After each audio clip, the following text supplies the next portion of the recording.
अब 6.2 का एक्सरसाइज 6.2 का वर्धमान और ह्रासमान फलन से संबंधित एक्सरसाइज 6.2 का आठवां सवाल देखिए।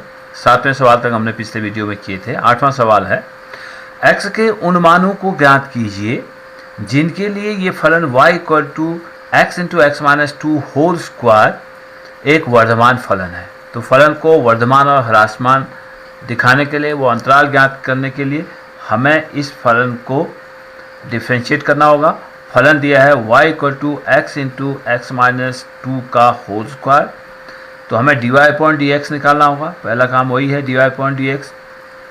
ये संयोजित फलन है, पहले कोष्टक का वर्ग है तो 2 गुणा कोष्टक हो जाएगा। ये एक्स स्क्वायर का डिफरेंशिएशन 2x होता है, तो कोष्टक का वर्ग है तो इसका डिफरेंशिएशन हो जाएगा 2 गुणा कोष्टक 2 गुणा x into x minus two into फिर x into x minus to, ये प्रोडक्ट रूल से डिफरेंशिएट होगा। First function x into differentiation of x minus two 1 plus x minus two into differentiation of x 1 हो गया। तो ये product rule से होगा, पहले कोष्टक का वर्ग फिर कोष्टक के अंदर हम इसको डिफरेंशिएट करेंगे।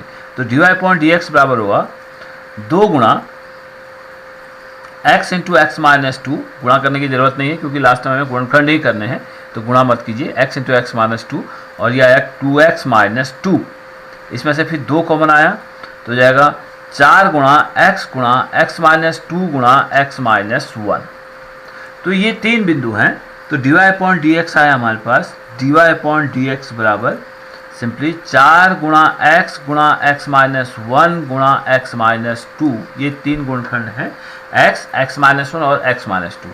तो उस बिंदु को देखते हैं जहां पर dy अपॉन डी एक्स शून्य हो जाता है, उसे टर्निंग पॉइंट कहते हैं।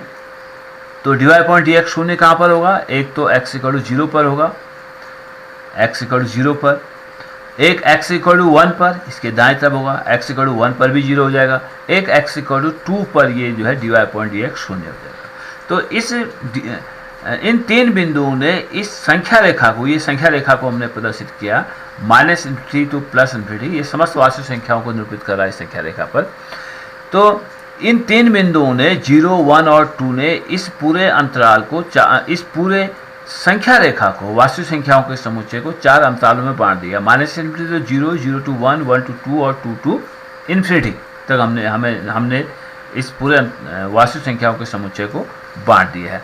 अब देख रहे हैं कि किस अंतराल में dy upon D x positive है, किस अंतराल में नेगेटिव है। तो इस अंतराल में देखेंगे जब x नेगेटिव है, यानी x जो है नेगेटिव है, तो ये भी हमारा 0 से कम है, तो 1 से भी कम होगा और 2 से भी कम होगा। तो ये भी नेगेटिव हुआ, ये भी नेगेटिव है, ये भी नेगेटिव है। x का मान अगर 0 से कम है, x नेगेटिव है, तो x माइनस 1 नेगेटिव होगा। हम जानते हैं कि x का मान जब भी 1 से कम होगा ये हमेशा नेगेटिव होता है। x का मान जब भी 2 से कम होगा x माइनस 2 नेगेटिव होगा। जब x का मान 0 से कम है तो ये 2 से भी कम है, 1 से भी कम है और x से भी कम है। इसका मतलब ये भी नेगेटिव हो गया, x माइनस 1 भी नेगेटिव हो गया और x माइनस 2 भी नेगेटिव हो गया। तो तीनों नेगेटिव हैं। तो यहाँ पर हमें दिखेगा कि dy अपॉन डी एक्स जो है लेस देन 0 हो जाएगा इस अंतराल में। अब 0 से 1 के बीच में जाते हैं, यानी x पॉजिटिव हो गया 0 से 1 के बीच में। 1 से छोटा है लेकिन 0 से ज़्यादा है, तो 0 से ज़्यादा है तो ये तो पॉजिटिव हो गया। लेकिन 1 से कम है तो x माइनस 1 नेगेटिव हो जाएगा।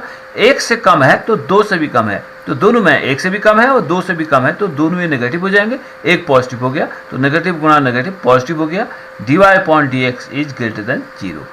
अब फिर उसी प्रकार मैंने पहले भी बात इसमें की थी कि ये dy अपॉन डी एक्स का मान नेगेटिव और पॉजिटिव एकांतर रूप से होगा। यहाँ नेगेटिव है, यहाँ पॉजिटिव है, फिर ये नेगेटिव होगा। जब 1 से ज़्यादा है तो इससे भी ज़्यादा है, इससे भी ज़्यादा है, दोनों पॉजिटिव हो गए और ये नेगेटिव हो जाएगा क्योंकि 2 से कम है। तो यहाँ पर dy upon D x is less then 0। अब x का मान 2 से ज़्यादा है तो ये सबसे ज़्यादा होगा, यानी 0 से भी ज़्यादा है, 1 से भी ज़्यादा है और 2 से भी ज़्यादा है। तो अगर 2 से ज़्यादा है तो x अपने आप पॉजिटिव हो गया और 1 से भी ज़्यादा है और 2 से भी ज़्यादा है, तीनों पॉजिटिव हो गए हैं। तो अब यहाँ dy अपॉन डी एक्स जो है अपने आप हमारे पास पॉजिटिव हो जाएगा। तो हमें वो अंतराल चाहिए था जिस अंतराल में ये फलन वर्धमान है। तो वर्धमान होने के लिए फलन को पॉजिटिव होना है, यानी dy अपॉन डी एक्स को पॉजिटिव होना है। एक तो ये अंतराल हुआ 0 टू 1 और एक अंतराल हुआ 2 टू इन्फिनिटी। अभी देखिए फलन जो है हमें केवल वर्धमान पूछा गया है, किस अंतराल में फलन वर्धमान है, निरंतर वर्धमान की बात नहीं कही है। फलन जब भी निरंतर वर्धमान की बात होगी वो ओपन इंटरवल होगा। अगर वर्धमान की बात करी है तो इसका मतलब ये 0 बिंदु पर यहाँ हम देख रहे हैं कि x इक्वल टू 0 पर dy अपॉन dx 0 है, x इक्वल टू 1 पर dy अपॉन dx 0 है, तो हम कहेंगे फलन वर्धमान है। निरंतर की बात नहीं कर रहे हैं, फलन वर्धमान है जब x बिलोंग्स टू, इन समुच्चयों को अंतराल में लिखेंगे क्योंकि वास्तविक संख्याओं के समुच्चय हैं ये, x बिलोंग्स टू, इसको क्लोज इंटरवल लेंगे क्योंकि अगर हम ओपन इंटरवल 0 to 1 कहेंगे तब उस स्थिति में निरंतर वर्धमान की बात आएगी, तो वहां पर dy अपॉन dx 0 नहीं होगा उस अंतराल में, dy upon dx always greater then 0 होगा 0 से 1 में, लेकिन 0 पर dy अपॉन dx 0 है, तो अगर हम वर्धमान की बात कर रहे हैं तो ये हो जाएगा 0 to 1, close interval 0 to 1, union close interval 2 पर भी 2 to, और इन्फिनिटी को कभी भी क्लोज इंटरवल में नहीं लिखते हैं, open interval, close open interval 2 to infinity. तो फलन वर्धमान होगा close interval 0 to 1 union close interval 2 to infinity. अगर यही बात निरंतर वर्धमान की बात होती तो ये भी ओपन हो जाता और ये भी ओपन इंटरवल हो जाता। ये हुआ 8वां। अब 9वें सवाल को देखिए, इसी एक्सरसाइज का 9वां सवाल है, सिद्ध कीजिए कि क्लोज इंटरवल 0 to π/2 में फलन y equal to 4 sin theta upon 2 plus cos theta minus theta, theta का एक वर्धमान फलन है, ये हमें दिखाना है। इस क्लोज इंटरवल में एक वर्धमान फलन है, ये हमें दिखाना है। तो देखते हैं, तो वर्धमान दिखाने के लिए तो हमें dy अपॉन dx तो चाहिए ही, तो इसको डिफरेंशिएट करते हैं। dy अपॉन dx बराबर, तो भाग रूल से होगा 4 sin theta upon 2 plus cos theta, हर 2 प्लस कॉस थीटा गुणा डिफरेंशिएशन ऑफ 4 sin थीटा, हो जाएगा 4 cos थीटा माइनस अंश 4 sin थीटा, डिफरेंशिएशन ऑफ हर 2 प्लस cos थीटा को डिफरेंशिएट करेंगे, 2 का डिफरेंशिएट 0 हो गया और cos थीटा का डिफरेंशिएट हमारे पास हो जाएगा minus of sine theta, minus of sine theta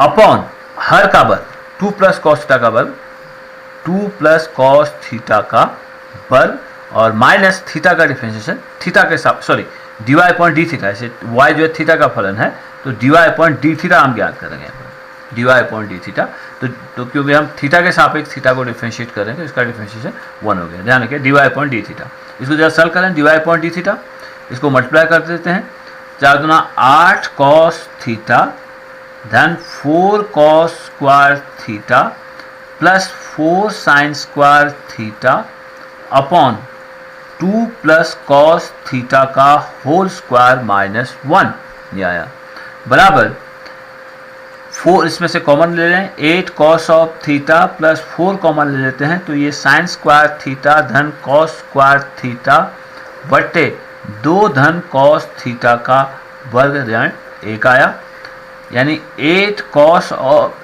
theta धन साइन स्क्वायर थीटा धन कॉस स्क्वायर थीटा 1 हुआ धन 4 बटे 2 धन कॉस थीटा का वर्ग ऋण 1, इसका लॉसो लेके सॉल्व कर देते हैं, 2 धन कॉस थीटा का वर्ग यहाँ आया तो 8 कॉस ऑफ थीटा धन 4 ऋण, अब 2 प्लस कॉस थीटा का वर्ग से 1 को गुणा करेंगे तो इसका वर्ग लिख देते हैं, 2 का वर्ग 4 ऋण कॉस स्क्वायर थीटा ऋण 4 कॉस थीटा, ए प्लस बी का होल स्क्वायर से मैंने खोला, बाहर से माइनस था तो अंदर सब हमारे पास माइनस हो गए, माइनस 4 प्लस 4 कट गए, 8 cos theta minus 4 cos theta हो जाएगा 4 cos theta minus cos square theta बट्टे 2 धन कॉस थीटा का वर्ग।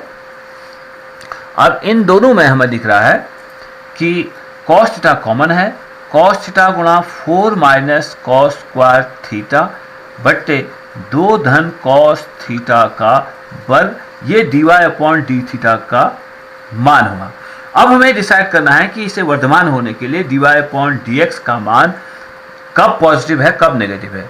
अब एक चीज हमें देखते हैं कि dy अपॉन dx का मान हर पर बिल्कुल निर्भर नहीं करेगा, dy अपॉन dx के चिन्ह का मान, dy अपॉन dx का जो चिन्ह होगा वो हर पर निर्भर नहीं करेगा क्योंकि एक पूर्ण वर्ग संख्या है। dy अपॉन dx का मान 4 माइनस कॉस स्क्वायर थीटा पर भी निर्भर नहीं करेगा। क्यों? हम ये जानते हैं कि cos theta dy upon D theta का जो चिन्ह है वो हर 2 प्लस कॉस थीटा पर निर्भर, यानी 2 प्लस कॉस थीटा के वर्ग पर निर्भर नहीं करेगा, क्योंकि ये पूर्ण वर्ग संख्या है, हमेशा धन ही रहेगी, तो इसके चिन्ह को dy अपॉन dx के चिन्ह में प्रभावित नहीं करेगा। अब देखते हैं 4 माइनस कॉस स्क्वायर थीटा का चिन्ह क्या है।